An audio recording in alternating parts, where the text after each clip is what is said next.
Ma'am, saan po makikita yung submit sickness notification? Wala naman po kasi nakalagay sa akin. Service lang po, hindi e-services.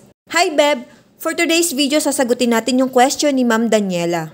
Beb, hindi na po e-services ang nakalagay ngayon sa tab. Para makita ang submit sickness notification, ay assume na mag-a-apply ka pa lang po ng sickness benefits. Dito sa homepage, proceed ka lang sa benefits, then under benefits, i-click ang apply for sickness benefit. Then, you will see the page for sickness benefit application. Kung may approved DAEM ka na po, makikita mo dito kung saan pwedeng makredit ang sickness benefits mo. Then, click proceed. So ayan Beb, fill out mo lang yung details required, then click proceed to continue your sickness benefits application. Sana ay nasagot ko ang iyong katanungan. Thank you and God bless. Follow for more.